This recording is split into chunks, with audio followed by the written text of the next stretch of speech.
Are you a stay-at-home mom who feels incredibly burned out in life? Or maybe you're on the brink of burnout and you are trying to salvage what you can before you just completely lose it? I get it. My name is Morgan Vermuth. I am a stay-at-home mom of 3 boys ages 5 and under, and I run a business from home.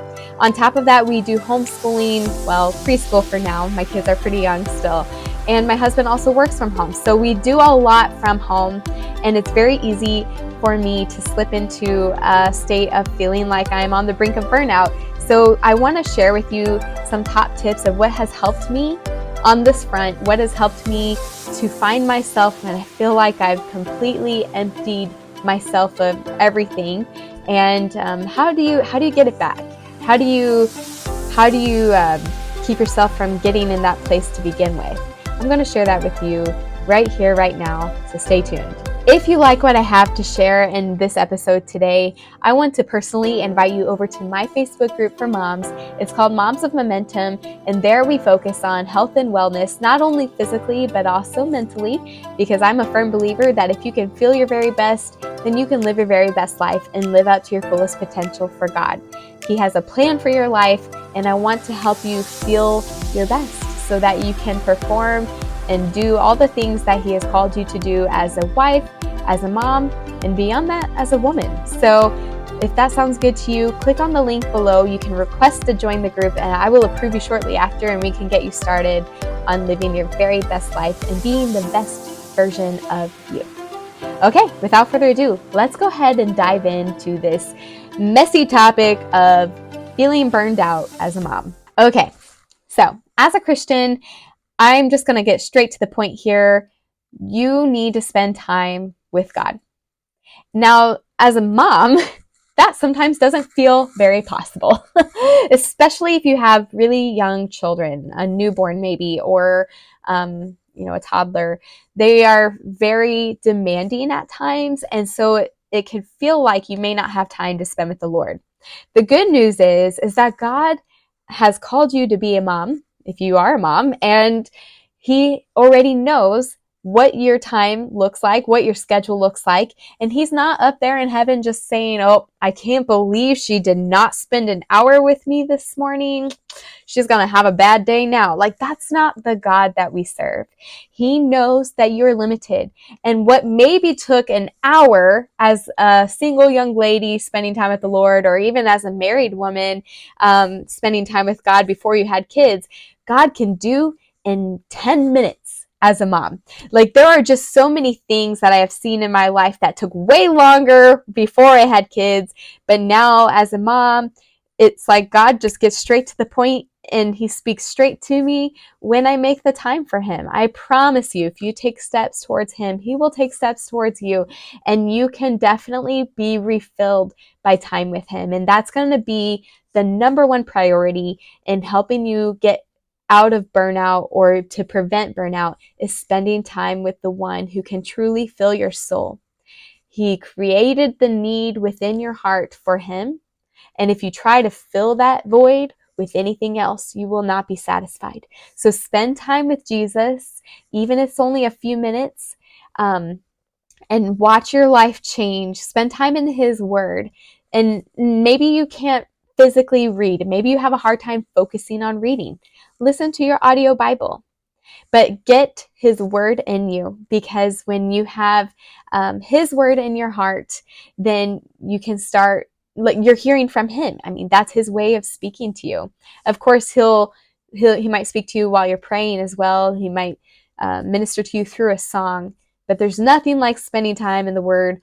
And so I definitely would encourage time in the Bible, and then of course worship and prayer time is good too. Okay, another 2 ways that you can refill your cup here. Obviously, time with God is most important, but if you are married, time with your spouse. That's something that's really special too. And a lot of times as a mom, and as parents, it's easy to slip into just the day-to-day life and the mundane, just like chore that it might feel like sometimes. So you may not be making intentional time for one another. This is something that my husband and I have to constantly try to figure out, because we don't always have the time together that we want. And it's definitely not always going out and doing fun things like we wish it could be. So make the most of what you can, but consider spending some time with your spouse. If you feel like you're burned out, and if you feel like you're just going through the motions with one another, or maybe like you're more roommates than you are a husband and wife, then it sounds like you might need to be working on your relationship with your spouse. I understand that there are situations out there where maybe you do want to spend time with your spouse, and maybe he does not want to spend time with you. Maybe he's someone who's struggling with an addiction, and so maybe that dynamic of spending time with one another just isn't on the table like it might be for others. I don't want you to be discouraged in that season. And I would say in those situations, look unto the Lord to meet your needs in that front. I don't have the answers for everything around marriage and around spending time with your spouse, especially when you are dealing with a difficult situation like that, but God does know. So seek from Him what is the right thing to do. Is it to reach out to your spouse, or is this a season that you need to just look to Jesus for those needs to be met socially and such? So yeah, reach out to the Lord. He knows, and He will guide you. Okay, and then another thing to consider when you're feeling burned out is try to find some time that you can have alone. Even extroverts like myself, as an extrovert, I do recharge on a social front of spending time with others, but there are times that I just need peace and quiet, and I need to have some time alone. So maybe that's going for a drive or waking up a little bit before your kids wake up so that you can spend some time with God, and then have some time to just think about life, drink some coffee, and like have silence. But however it looks for you, make sure that you're making it happen. So many moms struggle with feeling this sense of guilt if they take time for themselves. And I just want to debunk that right here, right now. If you think that it's selfish to take care of yourself, I want to tell you that you are not doing your family a service if you are constantly running on empty. So if you want to be the best version of you for your family, then you need to take time to refill. So please, please do what it takes to make sure you make that time for yourself. If that means you need to get a babysitter, get a babysitter. If that means that you need to do a trade-off, I don't know, maybe you have a skill set. I'm a musician. Like if that meant that I had to teach someone violin so that they would babysit my kids, I have a friend that wants to learn violin. So, I mean, that's an option. You know, you could trade services so that someone could watch your kids for free if you can't financially afford to pay them. But find a way, or maybe your spouse. If your spouse is present in your life, then have a conversation with them and just make it clear to them that you do need some time for yourself. But please don't allow yourself to feel guilty anymore. I truly believe that that is false guilt that we a lot of times put on ourselves, like that we're lesser than if we need time for ourselves. And that's just not true. We are not superwomen. We're not Superwoman. Isn't that a hero? Superwoman? Wonder Woman. There. Okay. There she is. Wonder Woman. I don't think Superwoman is a superhero. Sorry. I say silly things sometimes, and you're going to see a lot of that if you end up joining my Facebook group. But anyway, we're not Wonder Woman, and we're not just some kind of a robot that doesn't have feelings, that can always just keep going. And we need to take time to recharge. You know, even robots might need plugged in to recharge. I don't know. So definitely incorporate that time alone. Okay, this is definitely getting long, so I'm going to touch on my last 2 points pretty briefly, but I do want to share a little bit more with you on helping deal with burnout, because it's such a popular, I shouldn't say popular, it's something that happens all the time in motherhood, I think, for a lot of moms. So I want to help you. And obviously time with the Lord is most important, and then finding time with a spouse, with other women to recharge, just have a girls' day, or just time alone is great. But outside of that, another practical thing that you can do to help with burnout is to shift your focus to gratitude. It is very, very difficult, I would say impossible, to be discontent and grateful in the very same moment. So if you're focused on what you are grateful for, even if your kids are driving you completely insane, Believe me, I do get it. I love my kids so much. But there are times that I'm like, I'm done. I'm tapping out. I need to clock out. Oh, I can't clock out because I'm a mom, but I feel like I need to clock out right now. It's not that I want to undo being a mom, but sometimes I'm just at my limit. I've hit my capacity. I've got nothing else, or so it seems, and I'm so frustrated that life feels so hard in that moment.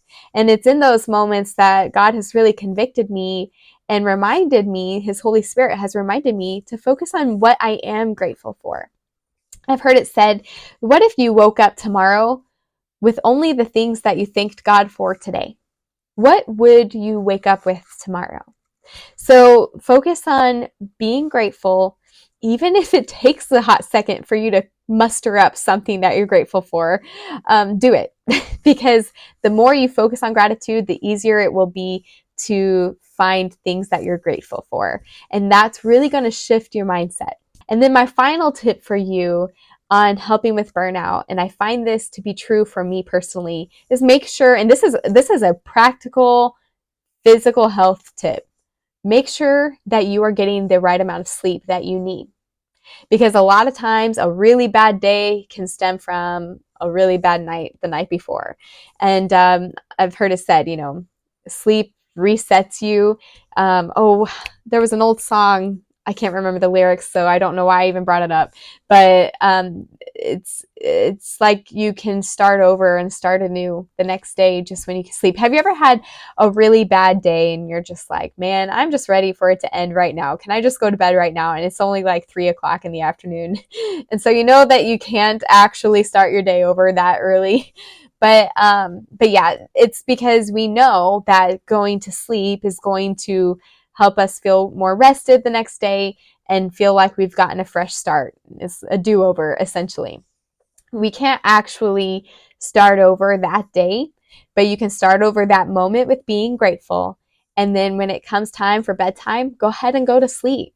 Get your full night's sleep if you can. I understand with young ones, it's not always an option, but get the sleep that you need. Don't be foolish. Don't be trying to stay up all night and then think that you can be Superwoman. Okay, I'm gonna have to talk to my husband now and figure out if Superwoman is a superhero. I should just look it up. But anyway, definitely work on getting that sleep that you need. Okay, yes, Superwoman is a superhero. I feel really silly. I could edit this whole segment out around my mistake of saying Superwoman, but I'm not going to, because this is the real me. And yeah, I say silly things. But apparently Superwoman is actually real. That's just bonus credit. I prefer Wonder Woman. She's cool. I would love to be Wonder Woman, but I'm not. But I do feel like that you could increase your chances of being more like Wonder Woman if you have the right amount of sleep. See what I did there? Okay. Anyway, those are the tips that I have for you today. I hope that you've gained some form of value out of these tips. Look to the Lord. Spend the time with your spouse that you need. Spend time alone that you need. I didn't say this quite in the big section of spending time with others, but spend time with other women. It's okay to go have a women's day out if you have friends that you can spend time with. I know sometimes in motherhood, it's sometimes hard to make friends. I see other moms that seem to know everyone, and then I'm like, I'm going to need to work harder at making more friends. I finally am starting to do it, but it took me a little bit to figure out how to be a mom and have friends. But anyway, spend time with the category of people that you feel like is going to help you recharge, but definitely God first. And then focus on gratitude and focus on getting more sleep. That's definitely going to help you. All right. Well, if you like what I've had to share today, then again, I want to invite you over to my Facebook group for moms of momentum. There we're going to focus on getting healthy, not only physically, but also in our mindset, and work on becoming the best version of us that we can become. So I'll attach the link for that group below, and I hope I'll see you over there. Until then, you take care. Have a great day. Bye for now.